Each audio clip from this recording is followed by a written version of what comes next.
6학년 학생 여러분 안녕하세요. 이번 수학 시간에는 원기둥의 전개도에 대해서 같이 공부해 보도록 하겠습니다. 수학 교과서는 114쪽과 115쪽입니다. 자, 수학 교과서 114쪽 위에 있는 내용부터 살펴보겠습니다. 1번 원기둥 모양의 과자 상자를 잘라서 펼쳐 봅시다. 지금 여기에 원기둥 모양의 과자 상자가 있는데요. 이것을 잘라보고 있네요. 실제 원기둥 모양의 과자 상자가 집에 있으면 한번 실제로 잘라서 펼쳐보면 우리가 원기둥의 전개도가 어떻게 되는지 잘 알 수 있을 거예요. 그런데 여기 이제 원기둥 모양의 상자를 자를 때 주의해야 할 점이 여기서 보시면 남자아이가 상자를 펼치려면 두 밑면의 둘레를 따라 잘라야 해. 그래서 원기둥에서 두 밑면은 원이죠. 그 원의 둘레를 따라서 자릅니다. 근데 끝까지 다 자르셔도 되는데요. 살짝 남겨주면 여기 옆면과 밑면이 붙어있는 상태로 전개도가 나오겠죠. 물론 다 자르신 다음에 옆면 위와 아래 혹은 위에 그 밑면을 붙이셔도 됩니다. 그런데 여기 이제 옆면을 자르실 때 밑면을 자르실 때는 그 둘레를 따라서 자르면 되는데요.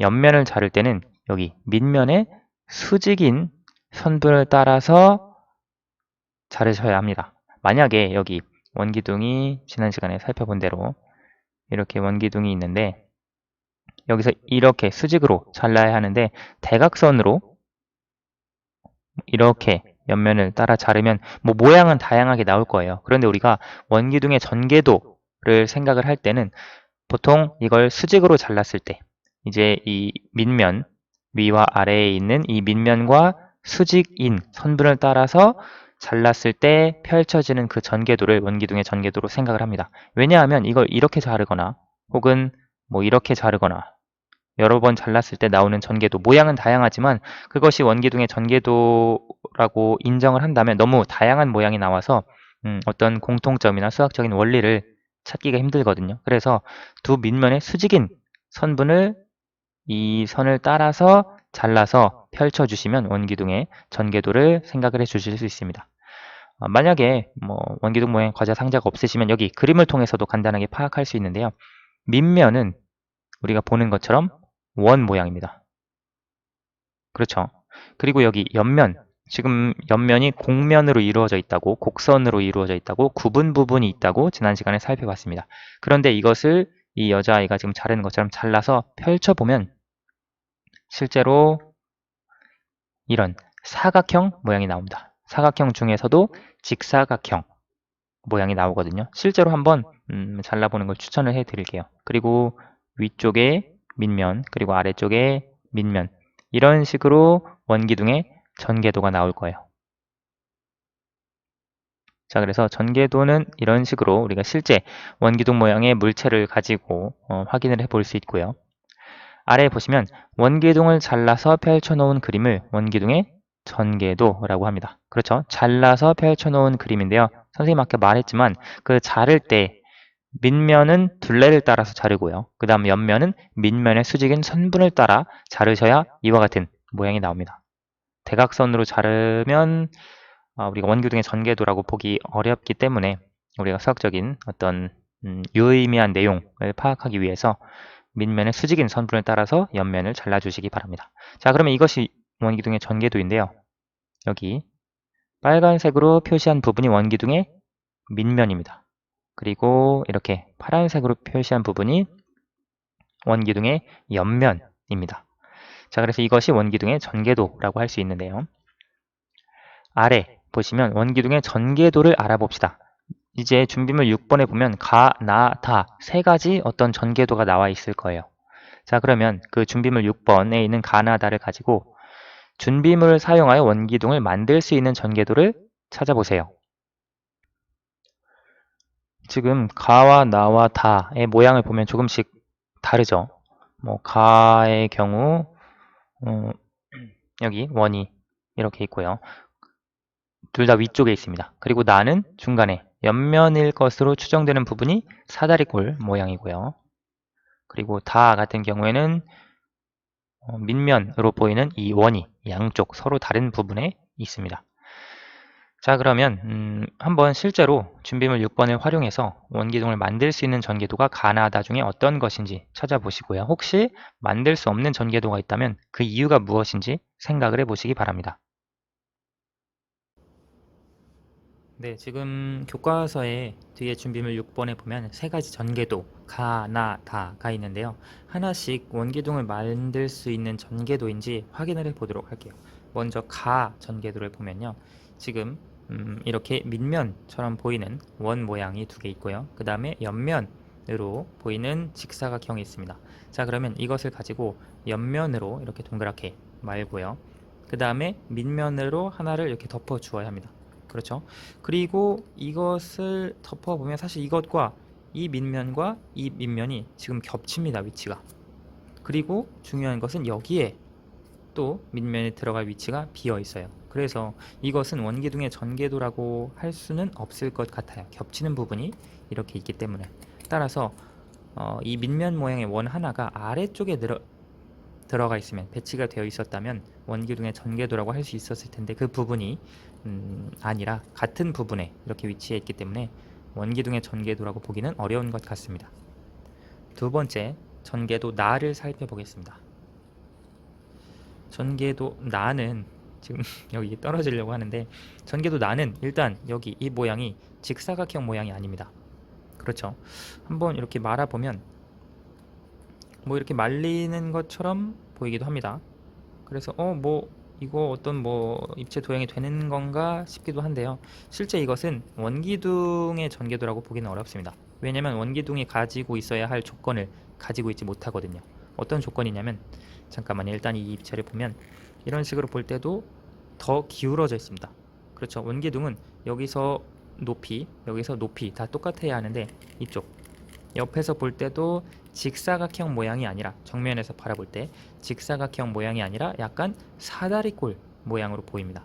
그렇죠. 그래서 이건 원기둥이라고 보기 어렵고요. 사실 그것보다 더 중요한 것은, 자, 여기서 보면 원기둥에서 두 밑면, 즉 원은 합동이어야 합니다. 그런데 합동이 아니죠. 따라서 원기둥이라고 보기 어렵습니다. 원기둥의 전개도라고 하기 어렵고요.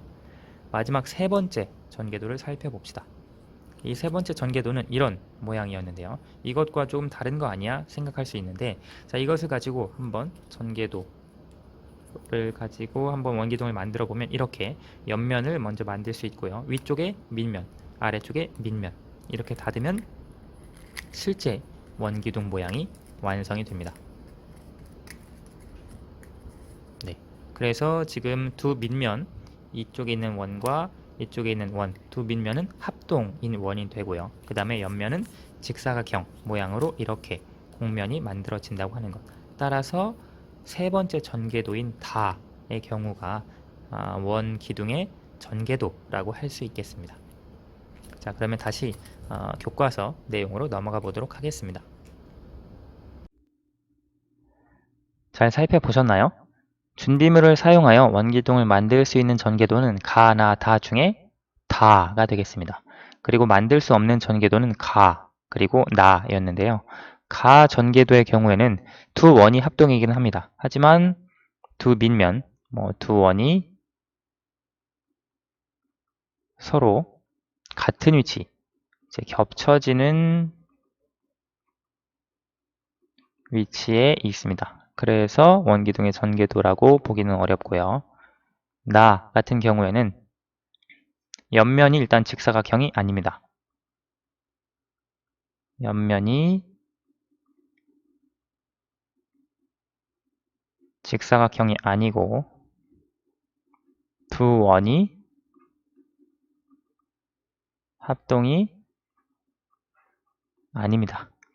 따라서 원기둥을 만들 수 없는 전개도라고 할 수 있겠네요. 다음 페이지로 넘어가 봅시다. 원기둥의 전개도에서 각 부분의 길이를 알아봅시다. 원주위를 3.14로 했을 때요.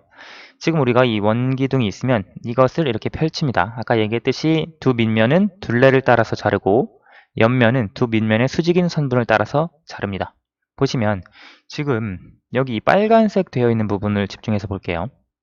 이 빨간색 되어 있는 부분, 즉 밑면의 원의 둘레, 즉 원주입니다. 이 원주와 여기 옆면에서의 가로, 직사각형의 가로 있죠.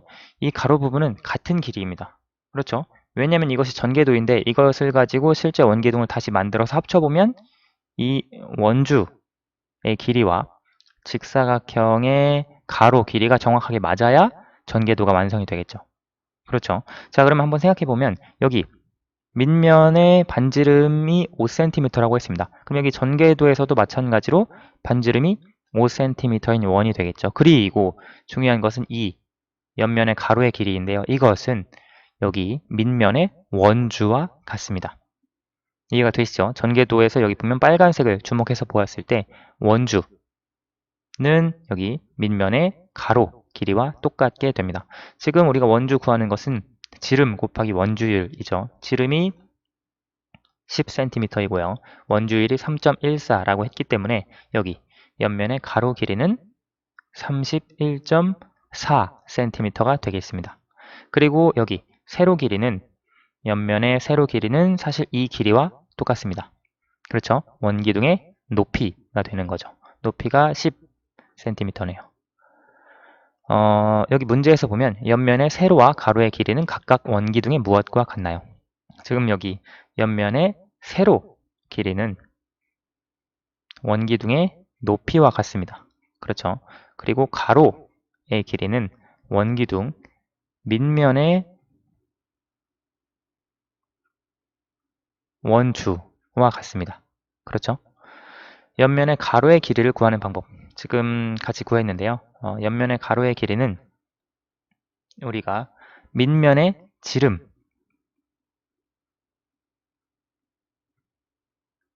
여기에 원주율을 곱해주면 됩니다. 왜냐하면 지금 여기 밑면의 원주가 가로의 길이라고 했으니까요. 원주를 구하는 방법이 지름 곱하기 원주율이 되겠죠. 그래서 네모안에 알맞은 수는 다음과 같이 적어줄 수 있고요. 자, 그러면 이것을 활용해서 한번 문제를 풀어봅시다. 원기둥의 전개도를 그리고 밑면의 반지름과 옆면의 가로, 세로의 길이를 나타내어 봅시다. 지금 원주율이 3이라고 했을 때 문제를 한번 풀어볼 수 있겠는데요. 한번 볼게요. 먼저 원기둥의 전개도 형태는 가운데 밑면이 직사각형 형태입니다. 그렇죠. 그런데 직사각형의 세로 길이는 원기둥의 높이와 같기 때문에 3cm가 높이가 되어야 하고요. 그 다음에 가로 길이가 아직 얼마나 될지 모르겠어요. 생각을 해보면 이 옆면의 가로 길이는 여기 밑면의 원주와 같습니다. 이 원주는 지름이 4cm이고요. 원주율이 3이기 때문에 따라서 직사각형의 가로 길이는 지름 곱하기 원주율 해서 12cm가 되어야 합니다. 그렇죠? 자, 그러면 4, 8, 12 여기까지 다 그리면 되겠네요. 그래서 이렇게 표시를 해줄 수 있고요. 여기 직사각형의 가로 길이는 12cm. 왜냐하면 여기 지름 4cm, 원주율 3 해서 원주가 12cm이기 때문에 그렇습니다. 그리고 밑면을 그려주어야 하죠. 밑면을 그려야 하는데 반지름이 2cm인 원을 그려주면 됩니다. 그래서 이렇게 반지름이 2cm로 그려주고요. 또 여기서도 이렇게 물론 선생님처럼 이렇게 양쪽 끝으로 붙일 필요는 없습니다. 뭐 옆면을 여기에 이렇게 그려도 밑면을 여기에 그려도 상관없습니다. 뭐 위치에 상관없이 그 옆면이랑 잘 붙어 있기만 한다면 그리고 서로 두 밑면이 다른 쪽에 붙어 있으면 전개도라고 볼 수 있습니다. 왜냐하면 이렇게 그려져 있어도 실제로 여러분이 원기둥 모양으로 말아보면 여기 이것과 이것이 각각의 밑면으로서 역할을 할 수 있기 때문에 이런 식으로 전개도를 그려줄 수도 있습니다. 뭐 이걸 가운데에다가 그려줄 수도 있고요. 그래서 이번 시간에는 원기둥의 전개도에 대해서 구체적으로 살펴봤습니다. 오늘은 여기까지 하겠습니다. 감사합니다.